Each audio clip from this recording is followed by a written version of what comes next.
Evet, Yeni Yaşam gazetesinin söyleşilerini yapmaya devam ediyoruz interaktif olarak. Bugünkü söyleşimizin özünde aslında çok önemli verilerle, çok önemli ayrıntılarla ve aynı zamanda geçmiş tarihten bugüne bir toplumun, bir halkın kendi topraklarından göç ettirilmek zorunda kalan Kürtleri konuşacağız ve bununla ilgili de aslında Japonya'yı konuşacağız. Herkes şunu çok merak etti. Yani Japonya'da bu kadar Kürt Karihomen'e maruz kalıyor muymuş diye İrfan Aktan'ın yazdığı kitapla tanık olduk ve çok önemli veriler ve ayrıntılarla bu kitap bize ulaştı. Öncelikle ona hoş geldiniz diyeyim. İrfan, hoş geldin. Hoş bulduk. Bu kitabın ilk arka tarafındaki paragrafını aktararak, dilersen oradan başlayarak yürüterim detaylarını, sorularımı da öyle yönelteyim. Filistin askısını biliyor musun?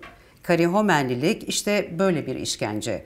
Vücudunun bütün ağırlığını yere zar zor değen ayak parmaklarının üstünde taşıman gerekiyor. Ben buna Japon askısı diyorum. Karihomenlilik ne zaman indirileceğini bilmeden tutulduğun bir askıdır. Çoğumuz yıllardır Japon askısındayız. İltica başvurusu yapıyorsun, reddediyorlar. Yine başvuruyorsun, yine reddediyorlar. Ülkeme dönersem hapse girerim diyorsun, seni burada hapse atıyorlar. Dönmeyi reddedersen seni karihomenlik yapıp Saitama'ya hapsediyorlar. Karihomenlik bir aslında denetimli serbestlik. Aslında şu, yani yarı açık cezaevi ama yaşadığın, hava soluduğun yerde hapsedilme hali ve her şeyden yoksun olabilme hali ve her türlü ülkene de dönmek istesen, gittiğin yerde de kalmak istesen iki tarafıyla zincirlenmiş, askıya alınmış ve asılmışsın. Böyle midir? Aşağı yukarı böyle. Japonya'ya 1990'lı yıllarda giden Kürtler tabii ekonomik görünümlü politik sebeplerden dolayı gittiler. Maraş Pazarcık'a bağlı köylerinden ve yani eskiden Alevi olan Maraş katliamından sonra esasen Osmanlı döneminde de vergi baskısı nedeniyle Sünni görünümüne geçen Atmanki aşiretine bağlı Mahkan kolu, bu zamanla aşiretleşmiş Atmanki aşireti aslında bir konfederasyon, 12 kolu olan bir konfederasyon ve Mahkanlarda bir kolu, 12 kolundan biri. 1978'de muhtemelen Genelkurmay'a bağlı jandarma istihbaratın veya belki MİT'in raporu daha sonra bu kitaplaştırıldı. Aşiret raporu diye 2000'e doğru dergisinde yayınlandı. O raporda Mahkanlar Alevi Kızılbaş olarak gösteriliyor. 1978. Fakat daha sonra 12 Eylül'den sonra ve Maraş katliamından sonra Mahkanlar Sünni görünmeye başlamışlar. 12 Eylül'den sonra da hemen köylerine cami yapılmış. Biliyorsun. Nasıl Sünniye görülmeye başlanmışlar? Yani artık Alevi pratiklerini vesaire yapmamaya başlıyorlar. Aslında deprem sırasında ben o tarafa gittiğimde de Alevi köylerine gittiğimde mesela fısıldayarak Alevi olduklarını söylüyorlardı. Yani Maraş katliamının etkisi hala sürüyor. Neyse fakat Pazarcık'ta katliamdan sonra Pazarcık'tan çok yoğun bir Alevi göçü oluyor Avrupa'ya, dünyanın çeşitli yerlerine ama Mahkanlar gitmiyor. Çünkü hayvancılık yapan bir aşiret ve kendi köylerinde, Türk köyleri tarafından kuşatılmış diyeyim köylerinde bir şekilde yaşıyorlar. Ama 90'lı yıllarda yayla yasakları gelince artık hayvancılık yapamaz hale geliyorlar ve bir kişi Avustralya'ya gidecekken vize uygulaması nedeniyle Japonya'ya rotayı kırıyor. Kawaguchi Mehmet, sonradan lakabı gittiği şehir olacak olan kişi ve ardından da Mahkanlar gidiyorlar. Şimdi peyderpey gidiyorlar, Maa ile gidiyorlar ama gittiklerinde de iltica başvurusu yapıyorlar. Biz politik nedenlerle ülkemize dönemeyiz diyorlar. Ama Japonya'nın göç politikası, daha doğrusu mülteci politikası çok katı ve göçmen, mülteci dışlayıcı bir sistem. Dolayısıyla hiçbirinin iltica başvurusu kabul edilmiyor ama yasaları dolayısıyla da deport edilmiyorlar. Bir süre sonra iltica reddedilip tekrar başvurup tekrar reddedildikçe Kürtleri peyderpey Nyukan yani Japon Göç Hizmetleri Dairesi'nin gözaltı merkezlerinde tutuklu hale sokmaya başlıyorlar. Bazıları 6 ay, bazıları yıllarca tutuklu kalıyor. Bu sistem devam ediyor.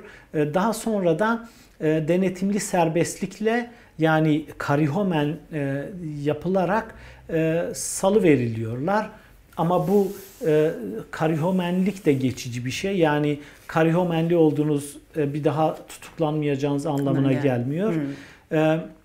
Kürtler Tokyo'nun kuzeybatısındaki Saitama eyaletine bağlı Warabi ve Kawaguchi şehirlerine orada yaşıyorlar.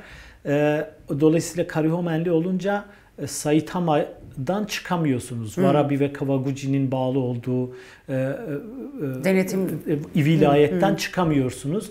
Çalışma hakkınız yok. Hiçbir şey. Hiçbir kamusal haktan faydalanamıyorsunuz. Seyahat özgürlüğünüz kısıtlı. Banka hesabı açamıyorsunuz. Yarın Nyukan tarafından gözaltına alınıp içeri tıkılıp tıkılmayacağınız belli değil. Aslında deport edilip edilmeyeceğiniz belli değil. Bu o yaşam koşulları içerisinde son derece psikolojik olarak ciddi noktaya götüren bir şey değil mi ki yaptığın şeyde intiharların da olduğu durumu da var. Maalesef şimdiye kadar bildiğimiz 3 intihar vakası var. Bunlardan bir tanesi 2011 yılında yaşandı. Kendini Kawaguchi'de trenin önüne atarak intihar eden bir Kürt. Bir diğeri 2015 sürecinden sonra yaşandı. Kendini asarak intihar etti bir Kürt. Bu Türkiye'deki çatışma sürecinin oraya yansımasının da bir neticesi. Çünkü o dönem sadece Japonya'daki değil, diasporadaki bütün Kürtler için geri dönülecek ülke ihtimali bertaraf edilmiş durumdaydı ve onlara psikolojik olarak nasıl yansıdığını hala çok iyi bilmiyoruz. Diasporadaki Kürtler son 10 yılı nasıl yaşadı aslında bilmiyoruz. Halbuki hepsinin gözü her zaman kendi vatanlarında ve topraklarında. Yani Avrupa'ya gittiğinde de, Japonya'ya gittiğinde de bir Kürdün otomobiline bindiğinizde otomobil çalışır çalışmaz hemen bir memleket hasreti şarkısı başlar otomatikmen. İnsanların tabii yani vatan hasreti o ihtimal ortadan kalktığında da yani geri dönüş o da tabii psikolojik olarak ciddi bir çöküşe sebep oldu. Son intihar vakası da geçen sene yaşandı. Bu da ben bunların tesadüf olduğunu düşünmüyorum. 2 yıldır Japonya'da çok ciddi bir Kürt karşıtı ırkçı kampanya ve operasyon yürütülüyor. Japon hükümetinin göçmen kısıtlayıcı politikalarının yanı sıra Japonya'yı tekrar 2. Dünya Savaşı öncesi militarist iklime sokmak isteyen milliyetçi ve ırkçı gruplar bir kurban arayışındaydı epeydir. Eskiden Zainici Korelilerdi esas hedef ki hala öyle. Yani savaş öncesinde 1910'da Japonya'nın Kore'nin ilhakıyla ana karaya Japonya'ya getirilen Korelilerin çocukları, orada meskun olan onların torunları Zainici Koreli olarak adlandırılıyor. Yani Japonya'da meskun olan Koreliler, onlar epeydir ırkçıların hedefinde. Çinliler, Vietnamlılar, Filipinliler, Myanmarlılar, bütün göçmenler. Fakat Kürtler 2023 yılından itibaren sistematik ve seçilmiş hedef olarak neden öyle? Çünkü bu hedef olma hali bir tarafıyla da hani o sosyal medyada da Kafkaesk ekseninde de son derece ciddi bir aygıtın çalıştırılmasıyla da hedef gösterilir ve de şiddet haline getirilir ve şiddetle karşı karşıya getirilir hale geldi. Burada ne yapılmak isteniyor? Kafkaesk aygıt benzetmesi şu açıdan anlamlı. Kafka'nın Cezalılar Kolonisi'nde bir işkence aygıtından, infaz aygıtından bahsedilir detaylarıyla. Bu aygıta mahkum yerleştirilir ve öncelikle boğazına girecek kadar bir tıkaçla ağzı kapatılır ki bağıramasın, sesini çıkaramasın ve daha sonra o aygıtın ucundaki iğnelerle suçu bedenine işlenerek yavaş yavaş kanırtılarak mahkum infaz edilir, öldürülür. Ben bu benzetmeyi şundan dolayı yaptım. Kürtlerin orada bütün bu ırkçı ve faşist yalanlarla baş edebilecek bir aslında şeyleri yok, araçları yok. Medya, her ne kadar Japon ana akım medyası Kürtlere yönelik ırkçılık karşısında son derece ilkeli bir duruş sergilese de sosyal medyada... Ama onlar da kriminalize ediliyor. Yani yerel yönetimlerde de hani... Yok hayır şöyle yok hayır şöyle yiğidi vur hakkını ver. Kawaguchi Belediyesi her zaman Kürtleri savundu. Japon ana akım medyasının önemli bir kısmı bu ırkçı yaftalara karşı direndi. Bir takım ana akımdan olan sağ gazeteler, örneğin Sankei Shimbun gibi gazeteler anti-Kürtlüğü yaymaya çalışıyorlar ama mesela NHK, yani Japonya'nın bir tür TRT'si 2-3 gün önce çok önemli bir belgesel yayınladı. Kürtlere yönelik ırkçı dalganın ne tür yalanlarla yükseltildiğini gösteren ve Japonya'da epey gündem de oldu. Ama şu bir gerçek, ırkçı dalga daha çok Netto Uyuko, yani internet sağı üzerinden yürütülüyor ve Uyuko Dantai denen sağ gruplar da bu ırkçılığı sahaya yansıtıyor ve hemen her hafta Kawaguchi sokaklarında Kürtlere karşı ırkçı yürüyüşler yapılıyor ve bu ırkçı yürüyüşlerin bir referansı da Kürtlerin Türk-Japon dostluğunu zedeleyeceği propagandasına dayanıyor. Bu da aslında bu noktada Türkiye'nin rolü çok kritik. Türkiye Büyükelçiliği, Japonya'daki Büyükelçiliği 2015 25 Ekim 2015'te, yani 1 Kasım seçimleri için oy vermeye giden Kürtlerle Türkler arasında büyük bir çatışmaya sahne oldu. 600 kişinin karıştığı, 12 kişinin yaralandığı bir olaydı. Japonya'daki Kürtlere karşı ırkçı dalganın bir ayağı da aynı tarihlerde 2023'ten itibaren Türkiye'de de başlatıldı. İkili bir kuşatmaya alındılar. Burada esas mesele aslında Türkiye'nin kendi Kürt meselesinden kaynaklı olarak ülkeden kaçmak zorunda kalmış olan Kürtler üzerinden meselesini ihraç ediyor olması. Türkiye Kürt meselesini sadece içeride yaşamıyor ve buna kaynak ayırmıyor. Aynı zamanda Avrupa'da, Amerika'da, Japonya'da bile kendi sorununu ihraç ederek aslında diplomatik, toplumsal, siyasal sorunlara sebep oluyor. Bence bu açıdan Japonya'daki Kürtler meselesini ele almak gerekiyor. Bu mesele bizim açımızdan çok ciddi bir alamet. Yani nasıl bir alamet? Şöyle, yani siz kendi içinizde barışı sağlamadığınızda ve kaynaklarınızı anti-Kürtlüğe ayırdığınızda ta Japonya'da bile böylesi sorunlara yol açabiliyor. Kendi vatandaşlarınızı kriminalize ettiriyor, hedef haline getiriyorsunuz. Bunun Türkiye'ye hiçbir faydası yok. Türkiye Kürtlerle bu barışı sağlar mı?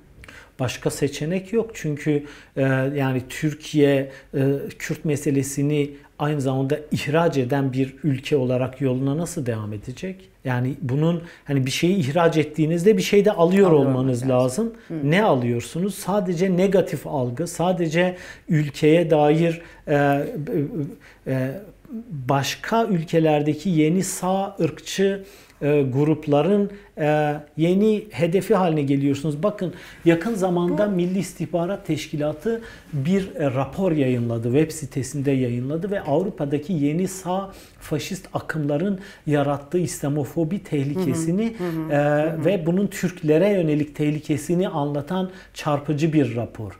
Şimdi eğer bu raporu hazırlayan istihbarat teşkilatı gayet net biliyor, İbrahim Kalın biliyor, Hakan Fidan biliyor, bütün o teşkilat biliyor ki Japonya'daki anti-Kürt dalganın arkasında Türkiye'deki gruplar da var.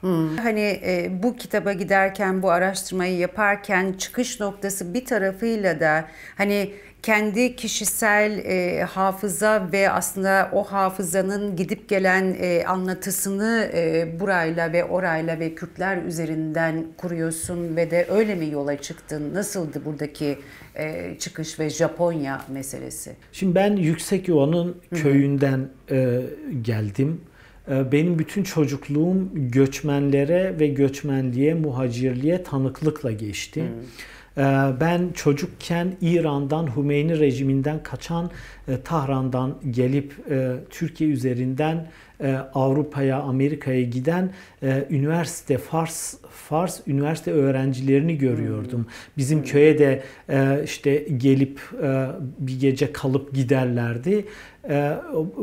Bu deneyimi biliyorum. Saddam'ın Enfal harekatı ve sonrasındaki Halepçe katliamından kaçan bizim aşiretin yarısı Duhok tarafında bizim akrabalarımızın gelip yıllarca bizim köyde kalışına tanıklık ettim. Benim dedem 3 sınır içinde bütün bu sebeplerden dolayı Türkiye, İran ve Irak arasında bir hayat sürmek zorunda kaldı.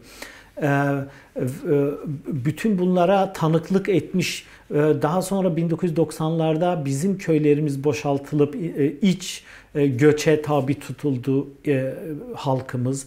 Bunlara tanık olan, bu savaşa tanık olan, göçlere, muhacirliğe tanık olan biriyim. Keza PKK'den önce Barzani hareketine bağlı peşmergeler gelip giderdi.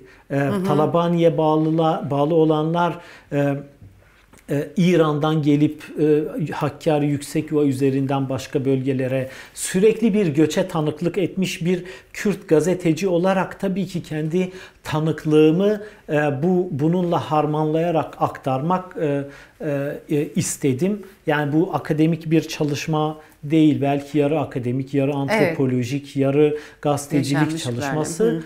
Ama sonuçta bu hepimizin hayatını öyle veya böyle etkiliyor. Peki kendi geçmişinle ve ülkenin genel toplumsal hafızasıyla da yüzleşirken özellikle Japonya'da neyi yazarken ya da neyle karşı karşıya kaldığında yüzleşmekte zorlandığın durum oldu? Açıkçası beni en çok Japonya'ya ilk gittiğimde 2022 Nisan'ında ilk çarpan şey Kürtlerin kendilerini suçluyor olmasıydı. Irkçı yaftalar karşısında ya ama biz de diyor olmasıydı. Bu neden sence? Şöyle yine bizim köyden bir şey vereyim. Türkler biliyorsun cinlere 3 harfli diyor. İsmini anmak istemezler. Gelmesinler, gazaplarına uğramasınlar diye. Bizde de cinlere meçetir denir. Meçetir Türkçe'ye bizden iyi diye çevrilebilir. Bizden iyiler. Bu bir tür onların gazabından aslında kendilerini muhafaza etmenin bir sözlü şeyi. Bir eğretileme. Japonya'daki Kürtler de sürekli ilk gördüğümde, ilk tanık olduğumda ve ırkçı kuşatma ilk yaygınlaşmaya başladığında meçetir. Bizden iyi, onlar bizden daha iyi. Ya biz de işte şunu yapıyoruz, biz de bunu yapıyoruz diye habire kendilerini suçluyorlardı. 2024'te tekrar gittiğimde artık bunun böyle olmadığını görmüşlerdi. Sorun karşı taraf. Evet, çünkü yani aslında hani Zaynici Korelilere de aynı şey yapılmış. Kendi kimlikleri, Türkiye'deki Kürtler de öyle değil mi? Biz uzun bir süre kendi kimliğimizden, dilimizden utanır hale sokulduk. Bu baskının çok aslında öz benliği ve öz saygıyı örselemesinden kaynaklanan bir yansıma. Japonya'daki Kürtler de tabii bunu çok yoğun yaşadılar. Ama dediğim gibi belli bir süre sonra şunu anlıyorsun. Senin yapıp ettiklerinden bağımsız olarak sen seçilmiş bir kurbansın ve varlığının kendisi ırkçı gruplar açısından katlanılmaz. Yapıp ettiklerin değil. Bunun içerisinde şöyle bir durumda var. Yani bugüne de döndüğümüzde yeni en yakın dönemede hem PKK ile ilgili hem de YPG ile ilgili propaganda yaptıkları gerekçesiyle haklarında soruşturma açılan, davalar açılma noktasına da gelenler var değil mi? Evet. Çünkü şöyle yani işte Nevrozlarda çeşitli bayraklar, flamalar taşıyanların videoları burada soruşturma konusu yapılmış. 2013-15 barış sürecinde her yerde bu bayraklar kullanılırken soruşturma açılmıyordu. Süreç bitince o iş başladı. Japonya'daki Kürtlere de aynı şey yapıldı. Japonya'daki ırkçılar zaten Kürtleri kurban olarak seçmelerinin bir sebebi de onları PKK ile ilişkilendirerek kriminalize etmek ve yani çok çarpıcı şeyler var. İşte gün gelecek PKK Japonya'yı basacak. Türkiye'deki ırkçı grupların sayısız videosu var. İşte PKK Japonya'da örgütlendi. PKK yakında orada eylem yapacak falan filan. Buradakilerle oradaki ırkçılar bir ittifak halinde yürütüyorlar bu operasyonu. İnsanlar bu yüzden topraklarından koparılıp götürüldüler. Şimdi tabii bu böylesi bir kuşatma altındalar ve bu devam ediyor. Şimdi bugünlerde Japonya'daki ırkçılar da Türkiye'deki ırkçılar da mevcut barış sürecinden son derece tedirginler. Çünkü PKK'nın kendini feshi ihtimali filan onların elinden de ciddi bir silahı alacaklar. Şimdiye kadar şunu söylüyorlardı. Kürtler işte bunlar PKK'li, Japonya'yı tehdit ediyorlar. Şimdi barış ihtimali doğduğunda da bu sefer şunu söylemeye başladılar. Artık Türkiye'de Kürt sorunu kalmadı, geri dönsünler. Yani her durumda tabii bitmeyecek onların bahaneleri. Ama tabii şunu da unutmamak gerekiyor. Japonya bence önemli bir prototip. Ben yıllardır bu meseleden bahsederken aslında Japonya ışığında Türkiye'deki, Orta Doğu'daki Kürt meselesini, iktidar hesaplarını vesaire topluma yansımalarını çok iyi görebileceğimizi düşünüyorum. Bu mesele sadece yani insanların psikolojisini, yaşamını nasıl sürekli buz üstünde tutuyor. Aslında hepimiz Karihomenliyiz. Bütün Türkiye'deki Kürtler, Suriye'deki Kürtler, İran ve Irak'taki Kürtler, herkes Karihomenli ve daha da ötesi kitapta uzun uzadıya anlattım. Aslında bütün dünyadaki göçmenler ve mülteciler giderek Karihomenlik tehdidi ve ırkçı saldırıların kuşatması tehdidi altındalar. 21. yüzyılda dünyada ırkçılık, milliyetçilik, militarizm çok daha keskinleşmiş bir evreye gelmedi mi? Evet, çünkü neoliberalizm, daha doğrusu küresel kapitalizm bütün krizlerini çeşitli kurbanlar üzerinden görünmez kılmaya çalışıyor. Şu anda küresel kapitalizmin ve sermayenin, neoliberal politikaların yarattığı küresel bir prekarya, geleceksiz 10 milyonlar söz konusu. 10 milyonlarca insan dünyanın her yerinde. Ve bunlara bir kurban lazım. Bunlara bir hedef lazım ve diyorlar ki sizin yoksullaşmanız, sizin geleceksizliğiniz göçmenlerden kaynaklanıyor. Trump iktidara geldiğinde yaptığı ilk şey göçmen karşıtı politikalara hız vermekti. Bu yükselecek, bu devam edecek. Küresel ölçekte yabancılar ve göçmenlere karşı kuşatma artacak. Ve aslında buna karşı ırkçılık karşıtı, yani şu anda dünyada ırkçı bir enternasyonal ittifak kurulmaya çalışılıyor.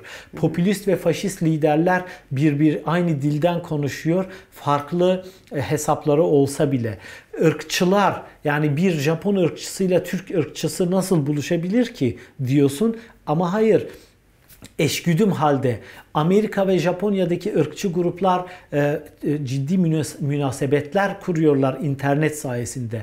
Şimdi artık tarihi, belki insanlık açısından en önemli sınav, bu ırkçı kuşatmaya karşı bütün halkların ve göçmenlerin eşitliğini, özgürlüğünü, sınırsız, sömürsüz bir dünya tahayyülünü tekrar enternasyonal bir talebe dönüştürmek.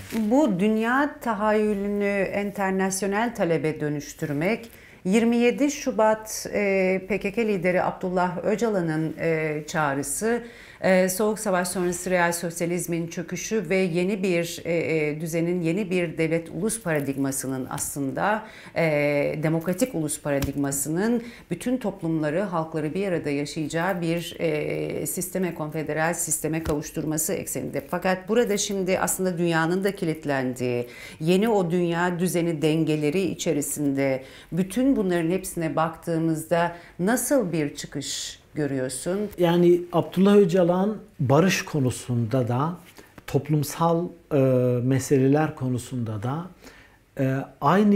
hep aynı yerde durup sürekli değişebilen nadir isimlerden biri. Yani 1990'ların işte 93'teki ateşkes anlaşmasından tutun, o dönem verdiği mülakatlardan tutun da 99'daki savunmalarına kadar bir taraftan bakıyorsunuz aslında hep aynı şeyleri tekrarlamış, ama bir taraftan bakıyorsunuz sürekli de değişmiş. Hem kendisi değişmiş hem de değiştirmeye çalışmış. Bu tabii çok Kürtler açısından çok büyük bir fırsat. Öcalan şu anda hani dışarıyla ne kadar irtibat halinde, sosyal medyayı biliyor mu, bu yeni ırkçılığı ne kadar buna vakıf, bunların hiçbirini bilmiyoruz. Ama bildiğimiz bir şey var. Öcalan kendi sabit durduğu ideolojik kolonu bir sekterliğe, bir tutuculuğa dönüştürmemek üzere kurgulamış. Mesela dikkat edin, real sosyalizm eleştirisini yapıyor ama sosyalist olduklarını tekraren vurguluyor. Şimdi bu açıdan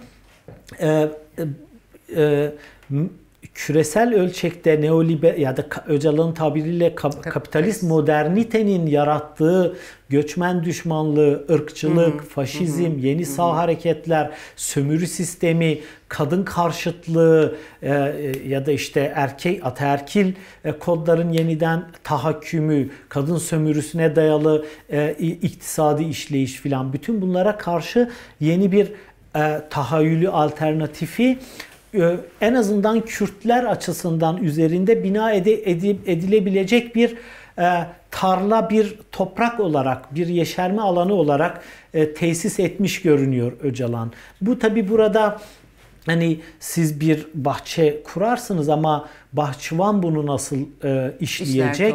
Hani bu Kürt hareketinin, onun çeperindeki hareketlerin hani serilen bu tohumlara can suyunu nasıl verip vermediğiyle, buna nasıl bakım yapıp yapmadığıyla, zararlı otları nasıl eleyip elemedikleriyle de çok ilgili olacak. Yani Öcalan böyle bir zemini kurdu diye bu sarsılmayacak, bu illa başarıya ulaşacak diye bir şey yok. Yani dolayısıyla da sadece Öcalan için söylemiyorum. Öcalan'ın da beslendiği bütün o başka bir dünya tahayyülünü kuran felsefeciler, düşünürler, siyasetçiler, ideologlar bir bahçe tohumlar ektiler. Marx bunu yaptı. Karl Marx'ın yaptığı da buydu. Lenin onu işledi ve Sovyet devrimini gerçekleştirebildi. Dolayısıyla sadece ya zaten Öcalan'ın kurduğu program sağlam, biz de sırtımızı koltuğa yaslayıp bunun başarıya ulaşmasını bekleyelim derse birileri, buna Kürt hareketi de dahil, öbür fırtına, öbür karabasan çok daha güçlenerek tahakküm kurabilir. Özür dilerim, şunu da ilave edeyim. Şimdi bu mesela içinde bulunduğumuz süreç de böyle bir risk barındırıyor. Nasıl riskleri var? Şöyle, yani mesela mevcut iktidar barıştan söz ediyor. İşte Bahçeli başlattı, Erdoğan devam ettiriyor gibi görünüyor. Evet, bir barış, yani çatışmasızlığın, PKK'nın feshedildiği bir düzlemi iktidarda istiyor gibi görünüyor. Fakat Türkiye'nin demokratikleşmesini istiyor mu? Kadın özgürlükçü, ekolojist, yani toprağın madencilere peşkeş çekilmediği, işletildiği, ondan sonra sömürü düzeninin, işçi sınıfının bir tür kölelik düzeninde yaşadığı sistemden çıkmak istiyor mu mevcut iktidar? Tabii ki hayır. Türkiye demokratikleşsin, ifade hürriyeti sağlansın istiyor mu? Tabii ki hayır. Dolayısıyla reel siyasi alanda barış için Kürt hareketi çaba sarf ederken demokrasi mücadelesinin de önemli bir partneri olarak mücadele etmek zorunda. Bütün bu dengeyi sağlayacak olan Öcalan değil. Yani Öcalan bunları zaten söylüyor, söylemiş. Peki siz o siyasi mahareti gösterebilecek misiniz? Bence Kürtler için ve Kürt siyaseti için en büyük sınav yeni başlıyor.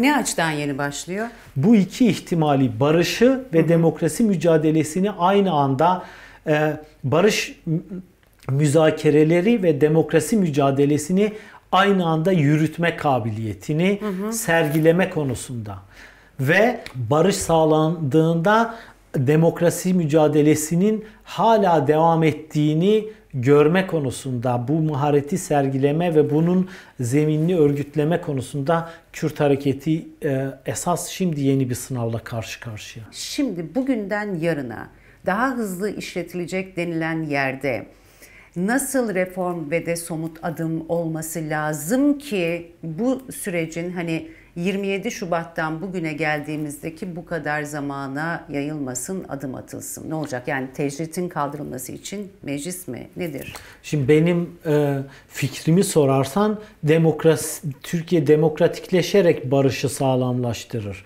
Ama peki ne olacak? Esas bence onu tartışmak gerekiyor. Şimdi Öcalan'a bakılacak olursa, Öcalan kendi hareketine ve Kürtlere şunu söylüyor. Bu meseleyi çözmesi için biz aktörüz, biz belirlenen değil belirleyeniz diyor. Yani devlet, o yüzden devletten bir şey beklemiyor aslında Öcalan. Devletten mekanizmalar kurmasını, bu sürecin ilerletilmesi konusunda kolaylaştırıcı olmasını filan bekliyor. Bu zaten teknik bir mesele. Kürtler mecburen artık kendi kaderleri için mücadele etmek zorundalar. Bu şimdiye kadar Öcalan da söylüyor. Hani geçen yüzyılın koşullarında Türkiye açısından işte silahlı mücadele olarak ortaya çıktı. Ama Öcalan artık bu çağ kapandı. Silahları biz aldık. Silahları yine biz bırakıyoruz noktasına geldi. Ama diyor, devam ediyor. Bu aslında yeni bir başlangıç. Başka bir yöntemle.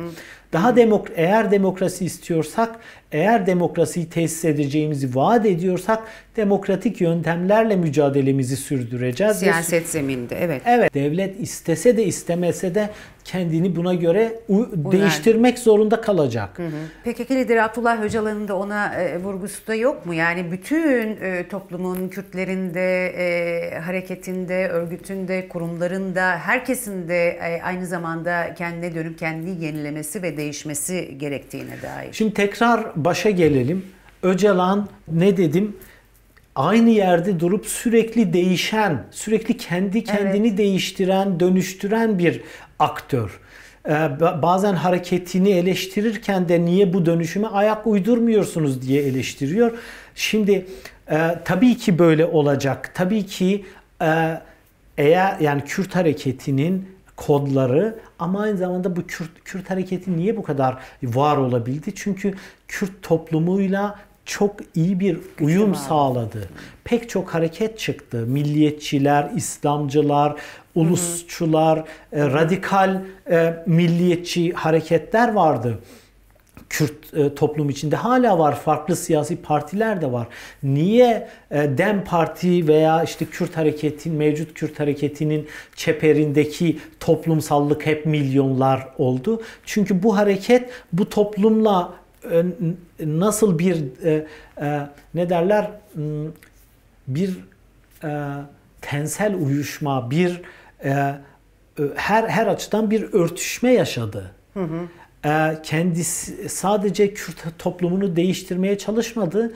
Kürt toplumu da onu değiştirdi. Karşılıklı bir değişim söz konusu oldu. Öcalan dolayısıyla hem kendi hareketini hem toplumu dönüştürmeye odaklanırken bu karşılıklı etkileşimi sağlamaya çalıştı. Bunun üzerine bir ideolojik hat bina etti. Şimdi ne derler, malzeme hazır, önemli olan bunu yoğurmak. O yüzden diyorum Kürt toplumu ve Kürt hareketi aslında yeni bir sınavla karşı karşıya. Hiç olmadığı kadar belki çatışmaların ve silahların ortadan kalktığı bir dönemde bunu yürütmek çok daha mümkün hale gelecek. İnsanların ölmediği, insanların çocuklarını kaybetmediği bir ortamda siyasi hareketlerin ve toplumsal mücadelenin yeşermesi, genişlemesi çok daha mümkün hale gelebilecek. Ama dediğim gibi bu çağı ıskalayan, bu çağın gerçeklerini ıskalayan bütün hareketler öyle veya böyle marjinalleşecek. Öcalan kendi hareketine aslında bunu hatırlatıyor. Çağa ayak uydurun diyor. Çizgimiz belli, üzerinde durduğumuz zemin belli, ama bu eksende sürekli kendimizi değiştirmemiz gerekiyor. İrfan Aktan, derdin nedir? Derdimiz büyüktür. Derdimiz büyüktür. Ben hepimiz gibi kişisel tarihimi bir Kürt olarak yaşadıklarımı, tanık olduklarımı büyük meselemize hep bağlayarak kendimce hepimiz gibi, senin gibi, kameraman arkadaşlarımız gibi ben de kendimce bir emek vermeye çalışıyorum. Bunu ne kadar hakkıyla yaptığımı bilmiyorum ama sonradan Türkçeyi öğrenmiş, köyde çok zorlu, hem savaştan dolayı hem ekonomik olarak çok yoksul bir aileden gelmiş biri olarak, hala bir şekilde zor hayatta kalan biri olarak filan, bunların hiçbirini bahane etmeden ama bunu da değiştirmeye çalışan biri olarak yazmaya, söylemeye çalışıyorum. Sadece Kürtlerin yaşadığıyla değil, diğer ezilenlerin yaşadıklarıyla da ilişkilendirerek başka ezilen grupların duyulamayan sesini duyurmaya çalışan bir gazeteci oldum. Japonya'da kimsenin duymadığı, haberdar olmadığı 2000 Kürt'ün sesini duyururken de hep aynı motivasyonla hareket ettim. Birileri gözden ırak bir bölgede trajedi, baskı, zulüm görürken buna bigane kalamam çünkü dediğim gibi kendi deneyimim bu. İrfan Aktan, çok teşekkür ederim. Ben teşekkür ederim. Çok çok sağ ol. Ben çok teşekkür ederim. Vakit ayırıp buraya gelip özellikle Karihomen kitabını ve içeriğini, neler olduğunu, neler yaşandığını tarihsel, dünya ölçeğinde de genel kendi coğrafyamızdaki ve Türkiye'deki yakın tarihe de, geçmiş tarihe de tanıklıklarıyla, belgeleriyle, görselleriyle çok önemli bir kitap ve gerçekten şuna dönüştü. Evet, yani Japonya'da bunlar mı yaşanıyormuş? Japonya'da bu tür durumlarla karşı karşıya mı kalınmış deyip kitabı alıp bakanları da ben de gördüm ki o yüzden çok kıymetli, çok değerli bir çalışma. Emeğine, yüreğine sağlık. Çok teşekkürler.